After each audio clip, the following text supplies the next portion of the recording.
रुको रुको ऐसे नहीं शुरू से दिखाता हूँ। বছর শেষ হওয়ার আগে আমার বন্ধুরা মিলে আয়োজন করে ফেললাম একটা ছোট্টখাট্ট পিকনিকের। সো হ্যালো এভরিওয়ান, আমি মু আর তাড়াহুড়ো করে মাথা ভর্তি জ্বর নিয়ে রেডি হয়ে চলে গেছিলাম পিকনিক স্পটে। আর এত তাড়াতাড়ি চলে এসেছি যে এসে দেখি আমাদের প্রায় রান্নাই সব কমপ্লিট হয়ে গেছে। আর সেই কারণবশত এই বন্ধুরা তো খুব গালাগালিও করছিল আর শেষ পর্যন্ত আমাদের বলেছিল যাই হোক, আমি তো নির্লজ্জ, তাই নির্লজ্জদের মতো ওদের কথা ইগনোর করে ভাবলাম ওদেরকে খুশি করার জন্য চিকেনটা একটু রান্না করতে ওদের হেল্প করে দেই। আর রান্না করতে করতে হঠাৎ থেকে আমার বান্ধবী ললিতা বক্স নিয়ে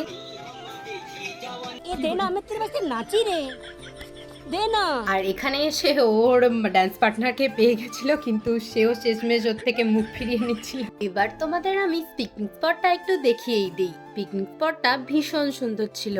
তোমরা যারা যারা পিকনিক করতে চাও অবশ্যই এখানে পিকনিক করতে যেতে পারো। আর এই পিকনিকের মেনুতে ছিল স্যালাড, ভাত, আলু ভাজা, চিকেন কষা আর শেষ পাতে ছিল চাটনি। এই মুহূর্তে যারা যারা আমার ভিডিও দেখছো, পার্সোনালি তাদের মন থেকে আমি একটা কথা বলি, যারা স্কুল বা কলেজে পড়ো, বিশেষ করে মেয়েদেরকেই বলছি, বিশেষ কোনো সমস্যা না থাকলে এই ছোট্ট ছোট্ট আনন্দগুলোকে অন্য কারোর জন্য কখনোই মাটি করো না। কারণ আর যাই হোক 5টা বছর পরে এই দিনগুলোকে তোমরা চাইলেও কখনো ফিরিয়ে আনতে পারবে না। কারণ একটা সময় পর তোমাদের কাছে সব কিছুই থাকবে না এই বন্ধুত্বগুলো আর এই আনন্দগুলো। তো ভিডিওটা ভালো লাগলে অবশ্যই একটা লাইক করে দিও। দেখা হচ্ছে নেক্সট ভিডিওতে। আজকের জন্য এতটাই।